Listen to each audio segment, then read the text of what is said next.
का आप बने रहिए हमारे साथ।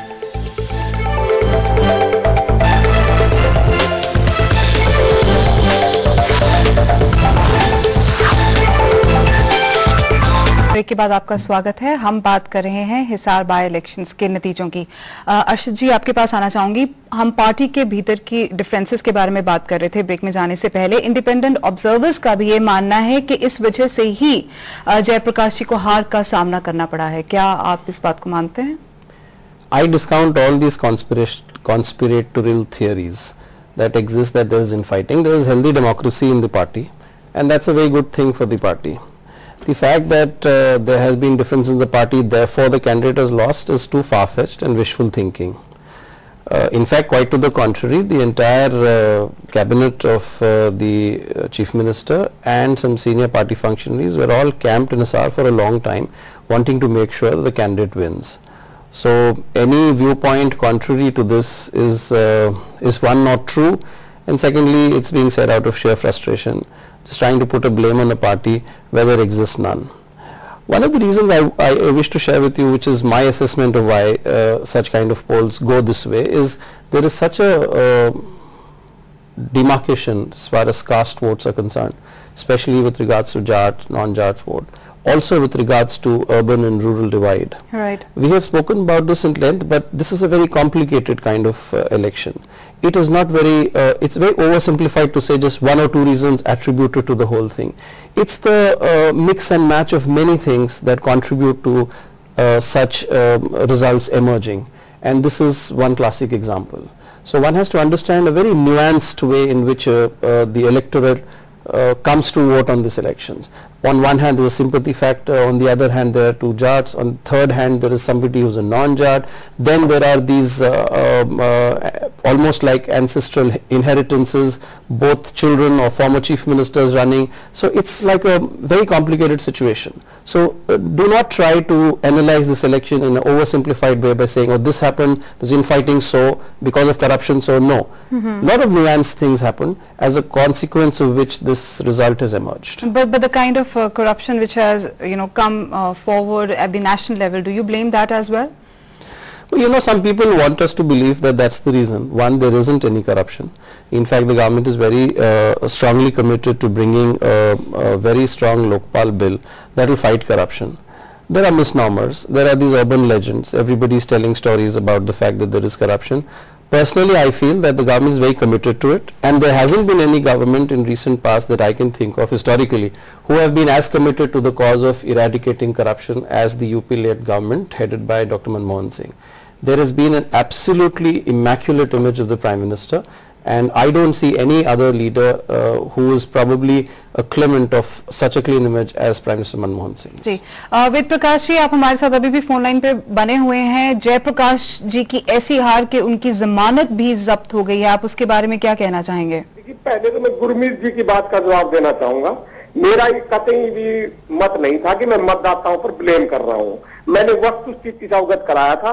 जहां तक हमारी हार का सवाल है, हम इसका पूरा विश्लेषण करेंगे, इसकी समीक्षा करेंगे और ऐसी परिस्थितियां क्यों पैदा हुई और इनके क्या कारण थी, इसकी हम पूर्ण समीक्षा करेंगे। और जहां तक श्री जयप्रकाश जी की जमानत जब्त होने का सवाल है, मैंने बताया कि जब परिस्थितियां अनुकूल नहीं होती हैं और जब जातिवाद का और क्षेत्रवाद का उन्माद जब फैल जाता है, तब उन परिस्थितियों के अंदर आप अंदाजा नहीं लगा सकते कि वोटें कितनी कम हो जाती है, कितनी वोटें ज्यादा आ जाती हैं। पूरा चुनाव मतदाताओं की नजरों के अंदर हो गया। एक मतदाता ओम प्रकाश अजय चौटाला जी को जिताना चाहता था, एक हराना चाहता था। एक मतदाता कुलदीप बिश्नोई को जिताना चाहता था, एक मतदाता उन्हें हराना चाहता था। उस पोलराइजेशन के अंदर हम कहीं नहीं टिक पाए, इसलिए हमारे उम्मीदवार के पास वोट होते हुए भी हमें मत नहीं मिले। मतों का जो ध्रुवीकरण जिस तरह हुआ, ग्रामीण मतदाता ज्यादातर चौटाला जी के साथ चले गए, शहरी मतदाता कुलदीप बिश्नोई के साथ चले गए, और जो हमारा परंपरागत वोट था, जो हमारा सेठ वोट था, जो हमारा जन कल्याण का विकास का वोट था, वो हमें नहीं मिल पाया।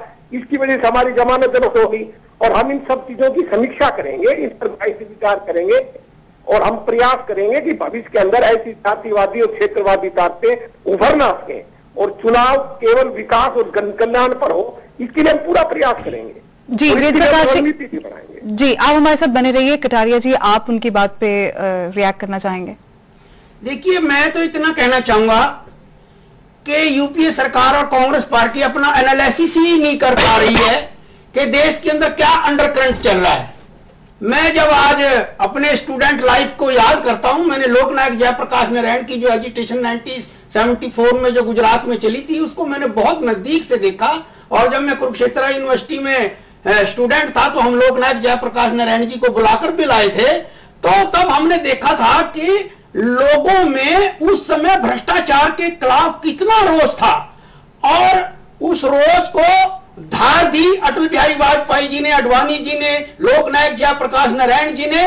और इसी तरह की धार जो आज पार्लियामेंट के अंदर बहन सुषमा स्वराज जी, अरुण जेटली जी दे रहे हैं, आडवाणी जी दे रहे हैं, और बाहर हमारे जो राष्ट्रीय अध्यक्ष है नितिन गडकरी जी, जो कांग्रेस के जो मिसडीड्स हैं जो जनता के बीच में जा रहे हैं, कांग्रेस ये समझ नहीं पा रही है कि कितने लोग उससे नाराज हैं। मैं कहना चाहूंगा कि जब मोन्टेक सिंह वालिया कहता है कि जनता को 100 रुपया प्रति लीटर पेट्रोल के लिए तैयार रहना चाहिए, तो क्या लोग फूल बरसाएंगे कांग्रेस पार्टी पर या यूपीए सरकार के ऊपर?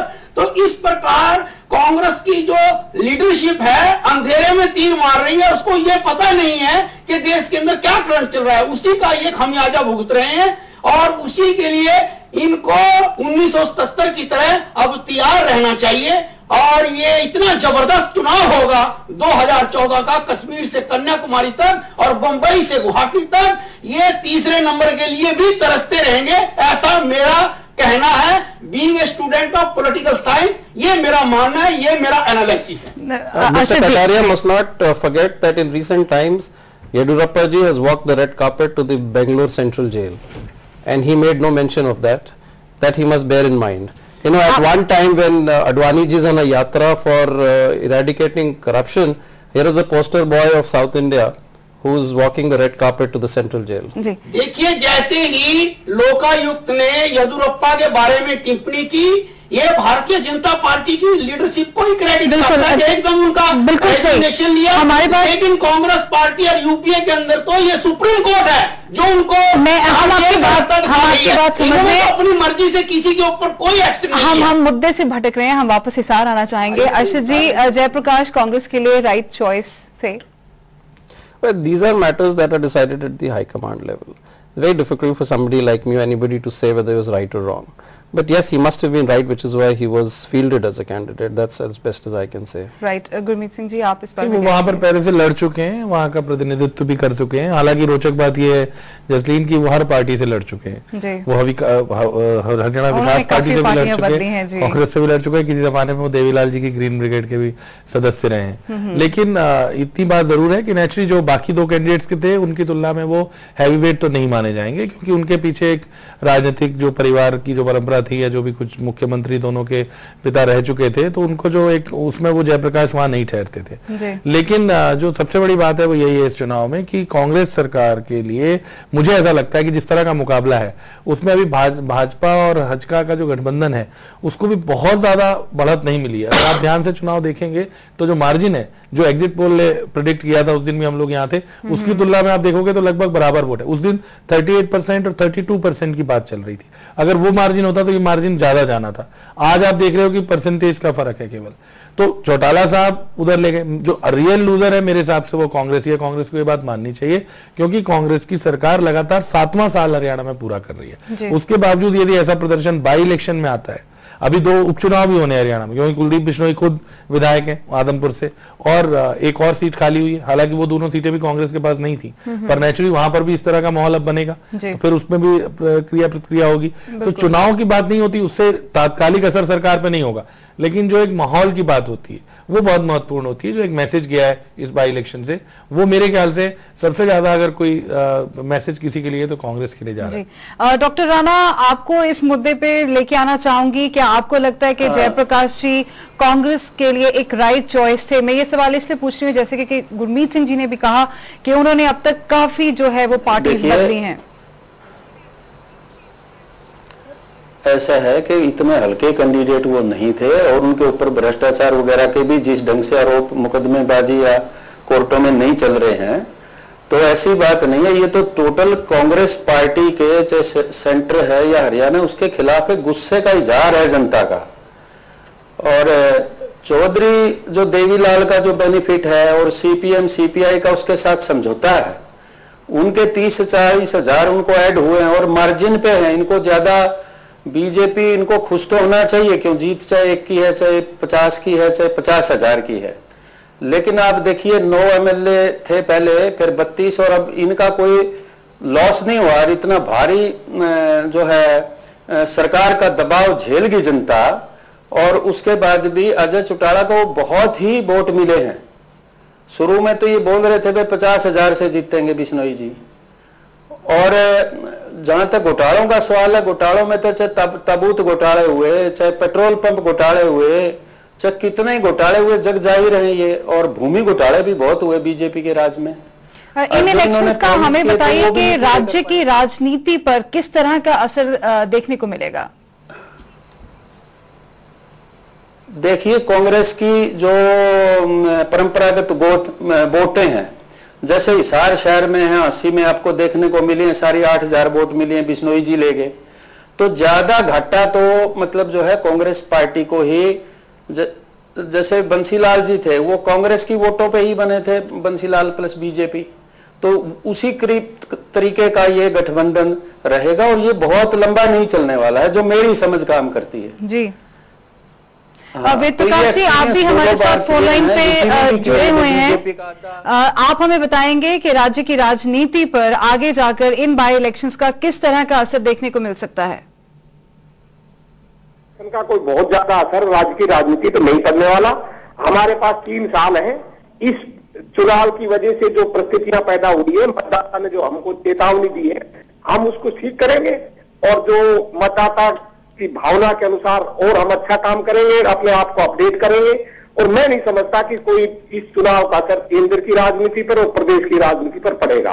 कोई भी तत्काल असर इसका चुनाव पर नहीं पड़ने वाला, और न ही कोई ये भविष्य में ऐसी परिस्थितियां रहने वाली। ये तो कभी कभी ऐसी परिस्थितियां पैदा होती है जो सदैव एक सी नहीं कहा करती है। जो जातीय और क्षेत्रवादी उन्माद तत्काल में पैदा हुआ था, वो पूरे प्रदेश के अंदर नहीं होने वाला। ये विशुद्ध हिसार क्षेत्र से संबंधित मामला था। हिसार से बाहर इसका कोई बहुत बड़ा व्यापक असर नहीं पड़ने वाला। और जहां तक अधिकार भाजपा का गठबंधन का सवाल है, इस गठबंधन का कोई जनाधार नहीं है और न हरियाणा के अंदर इनकी कोई पकड़ है। ये केवल अपने वजूद की रक्षा के लिए इकट्ठे हुए हैं, और मैं समझता हूं कि अपने वजूद की रक्षा करते करते ये अपने आप ही टूट जाएंगे बीच के अंदर। जी कटारिया जी, आपको क्या लगता है कि इन बाई इलेक्शंस का आगे क्या असर देखने को मिलेगा? विद्रोही जी के दिल बहलाने के लिए ख्याल बहुत अच्छा है गालिब का। यानी कि कल तो ये हमें ये कह